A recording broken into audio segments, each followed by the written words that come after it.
Hello everyone and welcome to Mind Review. I am Sakshi Kaushik और आज है day 10 of our 45 days marathon on general psychology, जिसमें हर दिन at 2 PM we upload a video on a topic of general psychology जो आपके competitive exams के preparations के लिए बहुत यूजफुल होने वाला है. So make sure that before going ahead, if you are new to our channel, make sure to subscribe and click on the bell icon. तो आज का वीडियो होने वाला है साइंटिफिक रिसर्च इन साइकोलॉजी के ऊपर and today is day 10 of our marathon. अभी तक आपने डे 1 टू डे 9 की वीडियोस में से कोई वीडियो अगर मिस कर दी है तो make sure you watch it. उसका लिंक मैंने नीचे डिस्क्रिप्शन बॉक्स में दे दिया है. So let us get started with today's video that's based on scientific research in psychology. तो साइकोलॉजी में जब भी हम साइंटिफिक रिसर्च करते हैं या रिसर्च करने की बात करते हैं तो data collection is very very important, right. Data collection क्या हो जाता है कि इंफॉर्मेशन कलेक्ट करना जो हमारी जो रिसर्च है उसको सपोर्ट करेगा, उसमें हेल्प करेगा. तो डेटा कलेक्शन के काफ़ी सारे डिस्क्रिप्टिव मेथड्स होते हैं. Descriptive methods of data collection को आज हम पढ़ने वाले हैं और ऐसे बहुत इंपॉर्टेंट मेथड्स हैं जिनको हम आज कवर करने वाले हैं. So the first descriptive method of data collection is naturalistic observation. अब नाम से ही कुछ ना कुछ तो आपको समझ आ रहा होगा. नेचुरलिस्टिक मतलब कुछ नेचुरल सा. So naturalistic observation basically involves watching either animals or people in their natural environment. तो हमारा जो natural environment है जिसमें हम रह रहे हैं उसमें अगर मैं किसी पर्सन को या किसी एनिमल को ऑब्जर्व करती हूँ तो वो हो जाएगा naturalistic observation. अब इसका एक छोटा सा एग्जाम्पल क्या हो सकता है? एग्जाम्पल ये हो सकता है कि सपोज मुझे एक रिसर्च कंडक्ट करनी है कि क्लास में कितने बच्चे अटेंटिव होते हैं, मतलब फ्रंट बेंचर्स ज़्यादा अटेंटिव होते हैं या बैक बेंचर्स ज़्यादा अटेंटिव होते हैं. इस पर मुझे एक रिसर्च कंडक्ट करना है फॉर एग्जाम्पल. तो इस रिसर्च को कंडक्ट करने के लिए मुझे कुछ ना कुछ डेटा चाहिए होगा. उस डेटा के लिए मैं ऑब्जर्व करूंगी क्लास में जाकर कि कौन ज़्यादा अटेंटिव है, right. I will try to see that. तो नेचुरलिस्टिक ऑब्जर्वेशन का मेथड अगर मैं यूज़ करती हूँ ये चीज़ ऑब्जर्व करने के लिए, तो what I am going to do is कि किसी रियल स्कूल में जहाँ पे रियल क्लासरूम है और बच्चे वाकई में पढ़ रहे हैं वहाँ बैठ के, उस क्लासरूम में मैं बच्चों को ऑब्जर्व करूँगी. तो उन बच्चों का वो क्लासरूम क्या हो गया? नेचुरल इन्वायरमेंट हो गया, क्योंकि वो तो वहाँ पे नेचुरली प्रेजेंट ही है. कुछ ऐसा तो है नहीं कि मैंने एक आर्टिफिशियल स्कूल बना दिया, उसमें आर्टिफिशियल टीचर्स और बच्चे ला दिए और फिर मैंने देखा. मैंने तो नहीं कुछ भी आर्टिफिशियल डाला. That was all natural environment में मैंने ऑब्जर्व किया. So this is what is known as naturalistic observation. पर नेचुरलिस्टिक ऑब्जर्वेशन के डिसएडवांटेजेस भी हैं. डिसएडवांटेजेस क्या है? Lack of control. Lack of control कैसे हो गया कि अगर मैं किसी चीज़ को उसके नेचुरल एनवायरनमेंट में ऑब्जर्व कर रही हूँ तो मैं कुछ भी उसमें उस सिनेरियो में कोई भी चीज़ कंट्रोल नहीं कर सकती, राइट. क्योंकि वो चीज़ मैंने बिल्डअप नहीं की है, वो एक ह्यूमन का या एक एनिमल का नेचुरल एनवायरनमेंट है जिसमें जो भी चीज़ होगी I can not control that. हो सकता है उस दिन क्लास की उनकी जल्दी छुट्टी हो जाए तो मेरी जो ऑब्जर्वेशन है वो तो बीच में ही रह जाएगी. So there is a lack of control, right. दूसरी चीज़ क्या है? Observer bias. और ये बहुत बड़ी चीज़ है. ऑब्जर्वर बायस क्या है कि मैं एज एन आउटसाइडर वहाँ पे जाके ऑब्जर्व कर रही हूँ और हो सकता है कि मेरे मन में ऑलरेडी एक बायस बना हो कि भाई फ्रंट बेंचर्स ही ज़्यादा क्या बोलते हैं सिंसियर होते हैं और बैक बेंचर्स इतना अच्छा ऑब्जर्वेशन और अटेंशन क्लास में नहीं दे पाएंगे. तो अगर ये मेरे मन में ऑलरेडी बायस बना हुआ है तो I will tend to see what I am thinking. जो मैं सोच रही हूँ वही चीज़ इवेंचुअली मैं देख कर भी आऊँगी और वही फिर मेरा ऑब्जर्वेशन हो जाएगा और वही मेरा डेटा कलेक्ट हो जाएगा और जो मेरी पूरी रिसर्च है वो बायस्ड हो जाएगी. तो ये है नेचुरलिस्टिक ऑब्जर्वेशन और इसके disadvantages, lack of control and observer bias. This is a first descriptive method जिसकी मदद से हम डेटा को कलेक्ट कर सकते हैं. अब जो हमारा सेकंड डिस्क्रिप्टिव मेथड है जिसकी मदद से हम डेटा कलेक्ट कर सकते हैं वो है लेबोरेटरी ऑब्जर्वेशन. अब ये जो लेबोरेटरी ऑब्जर्वेशन है ये बिल्कुल ऑपोजिट है नेचुरलिस्टिक ऑब्जर्वेशन के, ठीक है. तो इसमें भी हम वॉच तो एनिमल्स और पीपल को ही कर रहे हैं बट एक आर्टिफिशियल सिनेरियो में और एक कंट्रोल्ड सिचुएशन में। तो जैसे कि नेचुरलिस्टिक ऑब्जर्वेशन में तो हम लोगों के नेचुरल एनवायरनमेंट में देख रहे थे, लेबोरेटरी ऑब्जर्वेशन में हम एक आर्टिफिशियल एनवायरनमेंट क्रिएट करते हैं और सारी जो सिचुएशन होती है वो हमारे कंट्रोल में होती है एंड देन हम जो भी ऑब्जर्वेशंस करते हैं वो कर पाते हैं। बट फिर से लेबोरेटरी ऑब्जर्वेशन के भी डिसएडवांटेजेस हैं। इवन दो ये जो कंट्रोल्ड सिचुएशन का डिसएडवांटेज नेचुरलिस्टिक ऑब्जर्वेशन में था वो लेबोरेटरी ऑब्जर्वेशन ने ओवरकम कर लिया, बट इसका एक नया डिसएडवांटेज हो गया। वो क्या हो गया? Less applicability to the real world. ये कैसे हो सकता है एक डिसएडवांटेज? क्योंकि देखो, अगर मैं सब कुछ आर्टिफिशियली क्रिएट कर रही हूँ, राइट, सब कुछ ऐसे ही क्रिएट कर रही हूँ जो मेरे रिसर्च को सपोर्ट करे, मेरे एक्सपेरिमेंट्स को सपोर्ट करे, और सब मैंने आर्टिफिशियल बना दिया, तो इवन दो अगर मेरे फाइंडिंग्स भी कुछ आ जाते हैं उस एक्सपेरिमेंट को करने के बाद, तब भी अगर बाद में मैं उस एक्सपेरिमेंट के जो रिजल्ट्स हैं उस रिजल्ट को अगर मैं रियल वर्ल्ड में यानी कि लोगों के नेचुरल एनवायरनमेंट में अप्लाई करने की कोशिश करूंगी, तो that thing would be less applicable, क्योंकि वो नेचुरल एनवायरनमेंट है और मैंने जिस एनवायरनमेंट में स्टडीज़ की वो एक मेड अप और एक आर्टिफिशियल और एक बहुत ही ज़्यादा कंट्रोल्ड एनवायरनमेंट था, जिसमें कोई भी अचानक से कोई भी चीज़ नहीं हो सकती थी, कोई भी मिस हैपनिंग नहीं हो सकती थी। वहाँ पे सब कुछ जैसा मैं चाहती हूँ वैसा ही जाता। That is what is known as controlled situation, right. तो इसीलिए लेबोरेटरी ऑब्जर्वेशन की जो भी ऑब्जर्वेशंस होती है उनकी बहुत कम एप्लीकेबिलिटी होती है रियल वर्ल्ड में, राइट। और उसके बाद वाली हमारी जो थर्ड नंबर पर आती है descriptive method of data collection, वो है केस स्टडीज़। अब केस स्टडीज़ में क्या होता है? केस स्टडीज़ में एक डिटेल्ड इन्वेस्टिगेशन होती है सिर्फ एक ही सब्जेक्ट की, राइट। तो यहाँ पे सब्जेक्ट क्या हो गया? सब्जेक्ट इज दैट पर्सन जिनको हम स्टडी कर रहे हैं या जिनके ऊपर हम एक्सपेरिमेंट कर रहे हैं, वो होते हैं सब्जेक्ट। तो केस स्टडीज में क्या हो रहा है कि हम एक बहुत ही ज़्यादा डिटेल्ड इन्वेस्टिगेशन कर रहे हैं, थॉरो इन्वेस्टिगेशन कर रहे हैं ऑन वन सिंगल सब्जेक्ट। सिर्फ एक ही सब्जेक्ट के ऊपर सारी स्टडीज होती है, ठीक है। हम किसी और पे फोकस ही नहीं करते, सिर्फ एक ही इंसान की हिस्ट्री, ज्योग्राफी सब कुछ निकाल लेते हैं। बट फिर केस स्टडीज का एक एडवांटेज क्या है कि क्योंकि हम सिर्फ एक ही सब्जेक्ट के बारे में सब कुछ पढ़ते जा रहे हैं, तो इन डेप्थ इंफॉर्मेशन कलेक्ट हो जाती है, because we are focusing on just one single person और उसके पर्सन के लाइफ इवेंट्स। तो इसीलिए the information collected is in depth. पर डिसएडवांटेज क्या हो जाएगा केस स्टडी का? The disadvantage of case study would be कि जो हमने इंफॉर्मेशन गैदर की है from these case studies, this information can not be applied to other cases. क्योंकि देखो ना, हम जो भी इंफॉर्मेशन कलेक्ट कर रहे हैं वो सिर्फ एक इंसान के बारे में कलेक्ट कर रहे हैं। उस इंसान के जो लाइफ सर्कमस्टांसेस होंगे, जो इन्वायरमेंटल कंडीशंस होगी, वो ज़रूरी तो नहीं है कि बाकी लोगों के लाइफ कंडीशंस और इन्वायरमेंटल कंडीशन से मैच करे। तो that is why what ever information I have collected about one subject and whatever results I have received after this research on one subject, I cannot generalize or I cannot apply that information to other people or other cases. तो ये हो जाता है case study, जो कि है हमारा third descriptive method of collecting data. And then the fourth one, right, the fourth descriptive way of collecting data is via these surveys. तो सर्वेज का नाम तो आप सबने ही सुना होगा, राइट। कितने सारे सर्वेज होते रहते हैं। In fact people also do telephonic surveys. So in surveys what is done is we ask certain standardized questions. What do we mean by standardized questions? Standardized questions का मतलब होता है ऐसे questions जो प्रीसेट हैं, ठीक है, जिनका एक प्रॉपर ऑर्डर बना हुआ है, प्रॉपरली वो सेट है।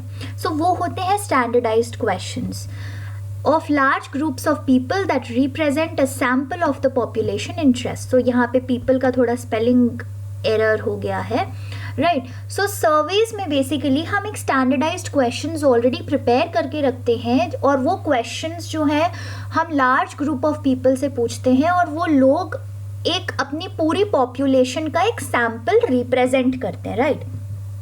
तो काफ़ी सारे सर्वेज हमने भी देखे हैं, even in the form of questioners. These surveys can be कि जिसमें आपको सिर्फ टिक करना हो, या फिर कुछ लिख के थोड़ा इलाबोरेट करके बताना हो, या फिर थोड़ा टेलीफोनिक सर्वे भी हो सकता है जिसमें फ़ोन पे आपसे कुछ क्वेश्चंस पूछते हैं and you have to reply to whether you use that product or not, whether you have ever use that product or not. तो ऐसे करके काफ़ी सारे चीज़ों के सर्वेज हो सकते हैं। And we also use surveys in collecting data as a part of descriptive data collection in psychology. But what can be a disadvantage of surveys? अब surveys में ऐसे देखने में तो कोई disadvantage लग नहीं रहा कि भाई ठीक है लोगों से questions पूछने हैं, questions भी already set है, so what can be the disadvantage? Now the disadvantage, the biggest disadvantage in surveys can be that people responding to surveys may not always tell the truth or may not remember the information correctly. अब ऐसा हो सकता है कि अगर मैं कोई सर्वे कर रही हूँ, ठीक है, तो हो सकता है लोग जो है वो सच ना बताए, they may not tell the truth. For example if I do a survey of how many children open their social media while attending online classes, तो हो सकता है अगर ये चीज़ मैं किसी के पेरेंट के सामने पूछ रही हूँ तो वो बच्चा सच ना बताए, वो बच्चा बोल दे कि नो आई तो regularly and sincerely attend the online classes. So again the person will not tell the truth. And the second thing that can happen is that the person may not remember the information correctly. तो for example मैं किसी product का सर्वे कर रही हूँ, right, कि how many people know about this product. So I do a telephonic survey and I call and I ask that whether you have used this XYZ product or not.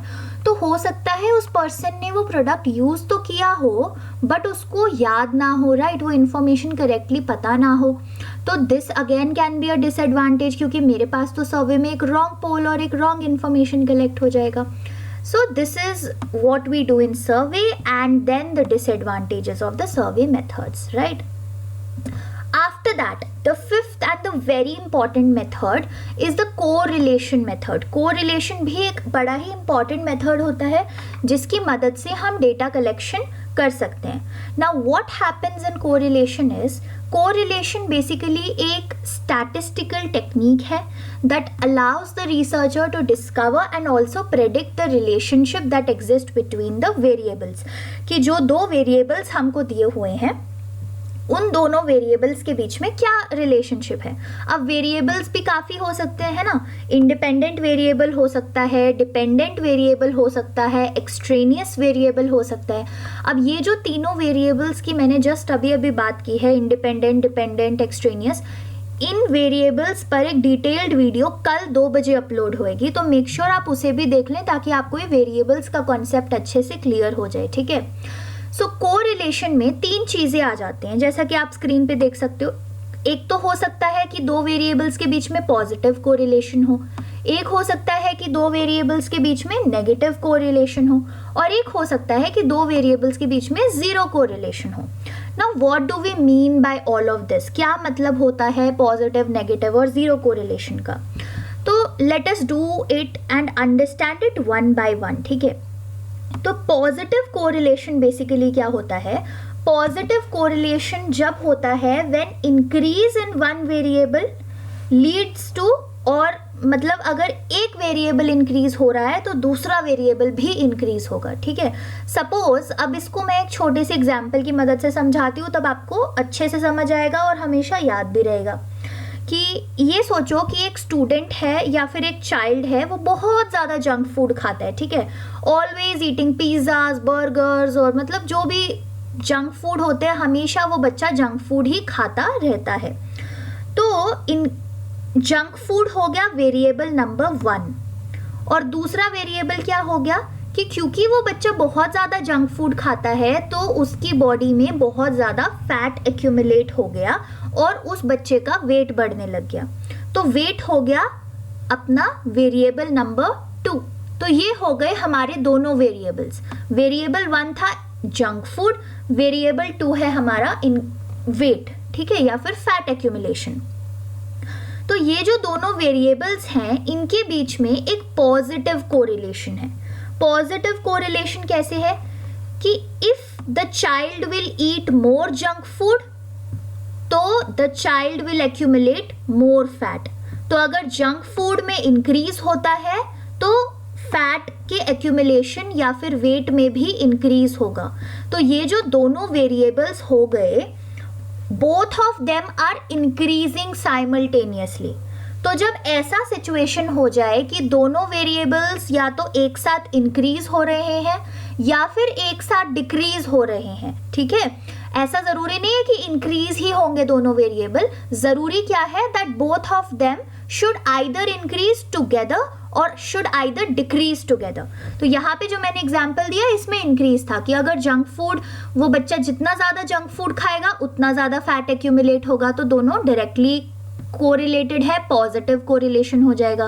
Similarly वो बच्चा जितना कम junk food खाएगा उतना कम fat accumulate होगा, तो यहाँ पे भी वो डायरेक्ट कोरिलेशन हो गया क्योंकि दोनों वेरिएबल्स एक साथ डिक्रीज कर रहे हैं, ठीक है। सो this is the concept of positive correlation wherein increase in one variable is matched by the increase in the other variable or decrease in one variable is matched by the decrease in other variable। अब हम आ जाते हैं negative correlation पे। Negative correlation जो है positive correlation के बिल्कुल opposite है। नेगेटिव कोरिलेशन में क्या होता है कि एक वेरिएबल अगर डिक्रीज हो रहा है तो दूसरा वेरिएबल इंक्रीज होगा, ठीक है।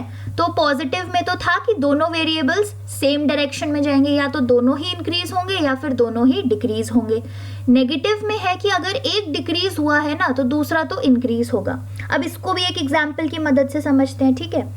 तो मान लो कि अगर एक अगेन स्टूडेंट है, तो स्टूडेंट का जो दो वेरिएबल्स हैं हमारे पास, ठीक है, वेरिएबल नंबर 1 और वेरिएबल नंबर 2। तो स्टूडेंट का जो प्लेइंग टाइम होता है, ठीक है, खेल के आने का, या तो मे बी बाहर खेल के आने का, या आजकल तो मोबाइल्स में बहुत मोबाइल फोन्स में बहुत गेम्स हो गए हैं, सो मोबाइल फोन या कंप्यूटर पे गेम खेलने का, अगर गेम खेलने का टाइम हो रहा है इंक्रीज, तो ये ऑब्वियस सी बात है कि जो उसका स्टडी टाइम होगा वो हो जाएगा डिक्रीज। तो ये हो गए negatively correlated, because increase in one variable, that is increase in the number of playing hours, is matched by a decrease in the other variable and the other variable is number of study hours। बड़ी ही जाहिर सी बात है, अगर आप अपने phone, social media apps या इन सारी चीज़ों पे ज़्यादा टाइम स्पेंड करेंगे तो आपका जो पढ़ाई के लिए टाइम है वो कम रह जाएगा, राइट। सो ये हो जाएगा आपका negatively correlated variables wherein one variable is increasing and the other variable is decreasing. तो पॉजिटिव में both of them were either increasing together और डिक्रीजिंग टुगेदर। नेगेटिव में अगर एक वेरिएबल इंक्रीज होता है तो दूसरा वेरिएबल डिक्रीज हो जाएगा। तो आप लोग भी इनसे रिलेटेड एग्जाम्पल सोचिए, ठीक है, पॉजिटिव कोरिलेशन से और क्या एग्जाम्पल्स आप अपने एवरीडे लाइफ में देख सकते हैं पॉजिटिव कोरिलेशन जहाँ पे हो रहा है। नेगेटिव कोरिलेशन के और कौन सी एग्जाम्पल्स आप अपने एवरीडे लाइफ में देख सकते हैं, right. Think of certain examples, थोड़ा अपना दिमाग लगाओ, क्योंकि इन्हीं चीज़ों से जब आप साइकोलॉजी को अप्लाई करना शुरू कर दोगे, अपने एवरीडे लाइफ में इन चीज़ों को अप्लाई करोगे, तभी आपको ये चीज़ें अच्छे से ग्रास्प होगी। So think of some example, और कोई एग्जाम्पल आता है आपके दिमाग में तो नीचे कमेंट करके ज़रूर बताइए, share with all of us, ठीक है। हम सबको एक साथ पढ़ाई करनी है यहाँ पे, राइट। उसके बाद आ जाता है थर्ड कोरिलेशन, जो कि है जीरो कोरिलेशन। अब नाम से ही पता लग रहा है जीरो कोरिलेशन मतलब कोई कोरिलेशन नहीं। तो अगेन हमारे पास दो वेरिएबल्स तो होंगे, पर ये दोनों वेरिएबल्स आपस में रिलेटेड ही नहीं है, दोनों वेरिएबल्स का कोई कनेक्शन ही नहीं है आपस में। तो क्या मतलब एक वेरिएबल चाहे इंक्रीज हो या डिक्रीज हो, दूसरे वेरिएबल पे उसके इंक्रीज या डिक्रीज होने का कोई फर्क नहीं पड़ेगा। So again I will give you an example for this. Example for zero correlation can be, suppose एक वेरिएबल है डांसिंग और दूसरा वेरिएबल है राइटिंग स्किल्स, ठीक है। तो जीरो कोरिलेशन की बात हम करें, जीरो कोरिलेशन में एक वेरिएबल है आपका डांसिंग और दूसरा वेरिएबल है आपका राइटिंग की स्किल्स जो होती हैं, ठीक है। कोई कितना अच्छा लिखता है और कोई कितना अच्छा डांस करता है, ये दो अलग अलग वेरिएबल्स हैं। अब अगर कोई अपनी डांसिंग की जो स्किल है उसमें ज़्यादा टाइम देने लग जाए तो क्या उससे उसकी हैंड राइटिंग स्किल्स पे इफेक्ट होगा? Of course not, right. या कोई अगर अपनी हैंडराइटिंग इंप्रूव करने में बहुत टाइम स्पेंड करे तो क्या उससे उसकी डांसिंग स्किल्स में कोई इफेक्ट होगा? बिल्कुल नहीं। तो ये जो दोनों वेरिएबल्स हो गए, डांसिंग स्किल्स और हैंडराइटिंग स्किल्स, ये दोनों ही बड़े अलग वेरिएबल्स हैं, एक दूसरे से डिफरेंट है, बिल्कुल रिलेटेड नहीं है। तो क्योंकि ये वेरिएबल्स आपस में बिल्कुल रिलेटेड नहीं है, so therefore we will say that these variables have a zero correlation between them, they have no correlation at all, ठीक है, no relation between the variables.